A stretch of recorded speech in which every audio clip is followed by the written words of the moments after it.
Welcome to How to Be a Personal Trainer, the podcast or video series or whatever you want to call it that teaches you what really matters in being a personal trainer to regular, busy people in their 40s, 50s, on up.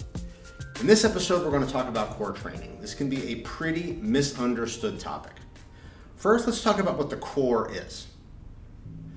The core are the muscles that cover our midsection from front to back. It's not just the abs or the six-pack.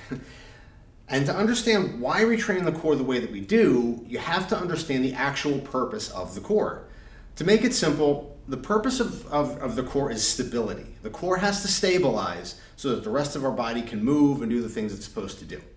If you watch the hip dominant exercise episode, I talk a lot about how poor hip movement forces the low back to move, which causes back pain. Well, bad core engagement does the same thing. If your core is properly engaged and in a good position, the low back doesn't really move, okay, as opposed to like that if you're not really there. A good analogy for this is shooting a cannon out of a canoe. You can picture a cannon firing effectively on solid ground and the cannonball reaches its destination. But try to imagine a cannon firing out of a canoe in the middle of the ocean. This is what it's like to move without good core stabilization.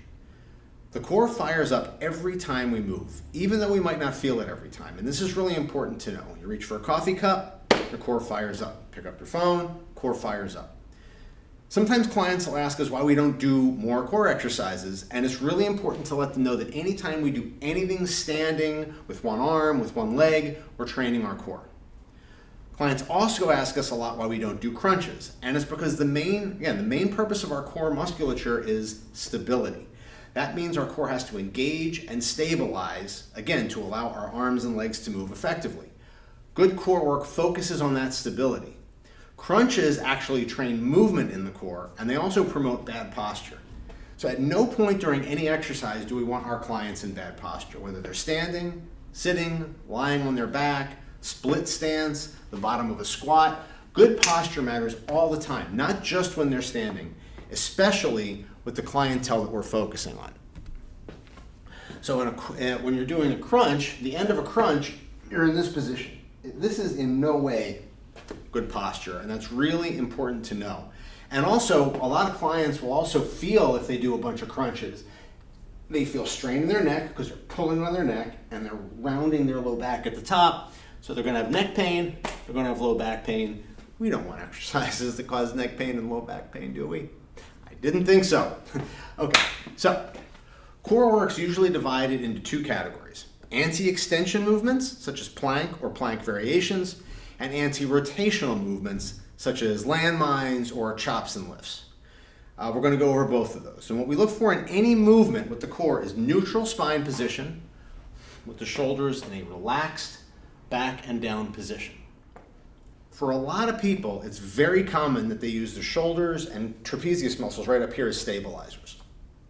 Something has to act as a stabilizer when we're moving, and when we're here or here on our phones all the time, people are in the habit of jamming their shoulders up. Also, a natural stressed position, boom.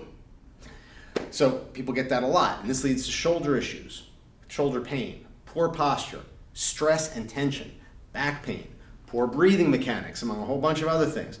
And as I mentioned before, nothing good can be accomplished if they're in bad posture. And if they're using their shoulders to stabilize, they're just reinforcing bad habits, leading to more back and shoulder pain and stress. So if you ever see someone walking around like this who wasn't stressed, don't think so. Let's start by talking about anti-extension, okay? We classify any plank variation as an anti-extension movement due to the fact that these are movements that challenge the client to stay in a neutral spine position without overextending through their low back. So a neutral spine position would be one in which there is a natural curve here, but it's not overly curved. So again, hip position. So your hip, if you're drawing a line from the middle of my ankle all the way up through my body, it should come right about there on my hip, and then right about the middle of my shoulder, and then to my ear. No one has perfect posture. Most people are going to be slightly forward head. Some people are, there's going to be variations to that. That's just life. but we want to be as neutral as we can. What we don't want to be an anti-extension position, extension through the low back is going to look something like this. Okay, so you notice my hips are forward, and that means that all my tension's coming right here, right through my spine. Okay, a plank variation is going to challenge that position to hold that neutral spine position. Okay. Another important thing with any anti-extension movement is head position. Okay, I say this a lot. Head position determines shoulder position. Shoulder position many times determines core engagement and hip position. It's a chain, okay? It's very common for people to look down or up. What we want is people to look straight ahead, slightly up. Again, we want that nice long spine position, okay? If they put that stick on their back, you should be touching their butt, upper back, back of their head.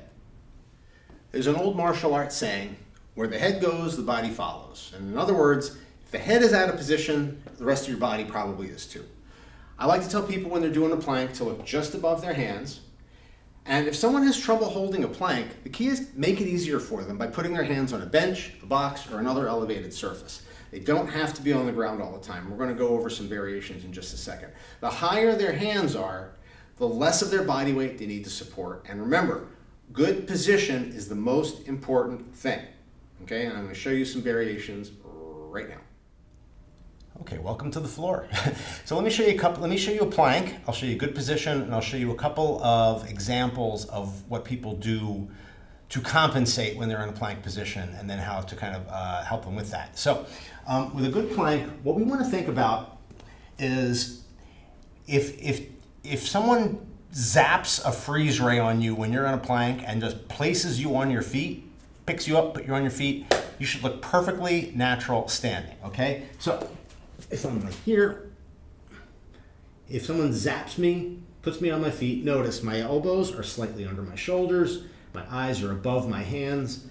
Common mistakes with a plank, if people don't want to use their core, which is usually what happens here, is you'll get this, which is putting all of the strain on my shoulders and my arms, or this, which is putting all the strain on my low back. So I want to keep it right there in the middle, hence the term neutral position. The other thing I want to cue here is breathing. If I am breathing strongly and powerfully through right in there, I'm going to feel that, okay? I can't feel that if I'm in this position, I feel nothing, or this position, I feel nothing. Here, I feel it all right in the core, right where I want to feel it, okay? So, if doing it on the ground is too difficult, and it very well may be, and that is fine. Again, remember, we want to meet people where they are. We want to give them successful things to do so they can build on them. We want to put them on a bench, a box, something elevated so that they are supporting a little less of their body weight, okay? So again, keep this cue in mind. I want you to, a little A-B test here. We're going to do this, and then we're going to see how I look standing up. So this is how I look standing up. And again, the reverse of this is someone were to freeze me, drop me right into a plank position. I should look like I'm in a good plank.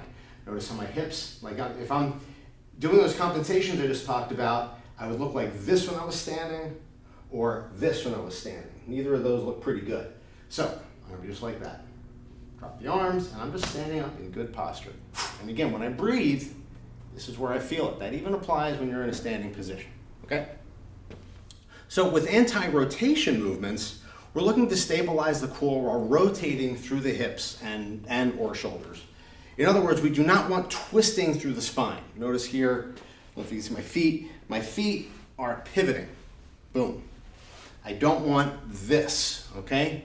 Movement through this area often equals back pain or injury. So when we rotate through hips and shoulders, not twisting through the low back, that's what we want, okay? So if you're playing golf, you're swinging a baseball bat, notice when people don't swing, players don't swing baseball bats like this. They pivot on their feet. Rotating through the hips and shoulders and not twisting through the low back can be a complicated or difficult concept for a client to get. So when performing these movements, I like to tell people that their hands should be in front of them, in front of their midline at all times, and their pivoting foot should be turned a full 90 degrees. So boom, like that. So notice I'm not bringing my hands to the side, and yeah, that's one of the big cues there. If you notice that their hands are not in front of their midline, that means they're twisting through the low back, okay? And as I mentioned at the beginning, we use our core whenever we do anything at all. So it's really important to keep that in mind, especially in terms of their overall posture. So I'm going to leave it off with, I think, is the most misunderstood thing about the core, and that's how to properly engage your core. Most people, when you ask them to engage their core, or when they think of it, they suck it in. That is the opposite of what you want to do. You want to do the opposite of that. You want to push out. So what I like to show people how to properly do this, and when they get it, light goes off in their head. What you're going to do, you're going to stand up nice and tall, good posture. I want you gently, you don't have to do it too hard, just push your fingers in a little bit, and using your abs, I want you to push your fingers out. So when you do this correctly, you're going to feel tension and pressure all the way through here. That is core engagement, okay? What you're not going to do is, that's the opposite of core engagement. That is putting, again, tension up here. This is where you're going to be stabilizing when you do that, okay? So if I try to breathe in this position, where's that breath coming from? Right up here. If I breathe in this position, this is where the breath is going, okay? And I'm going to use a little prop to show you how that works. Okay, this is a balloon. And in many ways, the balloon, our core kind of acts like a balloon inside of our body. When we blow it up, we put what's called intra-abdominal pressure here, which helps stabilize, again, stabilization through our low back and everything. So I'm going to blow it up and I'm going to show you something. By the way, one of the best core exercises you can do is simply lying on your back with your knees bent and blowing up a balloon. Powerful core exercise. It's impossible not to use your core correctly when you do that. So I'm just going to tie this up. And what I want you to do is think of this as your core, okay? So if I push down on my core, boom, notice how it gets bigger a little bit. So what's going to give me more stability throughout the full 360 degrees? This, or if I suck in, I get this, okay? So when you kind of see it in terms of what your core is, what's actually going on in your core, it really helps to kind of illuminate what we want to do, okay?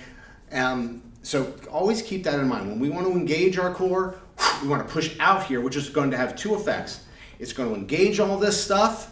It's going to stabilize our low back, in other words, and it's also going to pull your shoulders down in a good position. If you have a lot of tension up in your neck, and who doesn't, it's very important. So that's all we have for this episode. I know this is a pretty complex topic, and any questions, please put them in the comments, or you can email me at Mitch at mitchrothbart.com, Mitch at mitchrothbart.com, or just put them in the comments. I will answer everything. Again, please like and subscribe. I really think the fitness industry needs a shift in many ways, and we can help do that. I really do believe that. That's why I'm putting these together. So we will talk again soon. Have a wonderful day.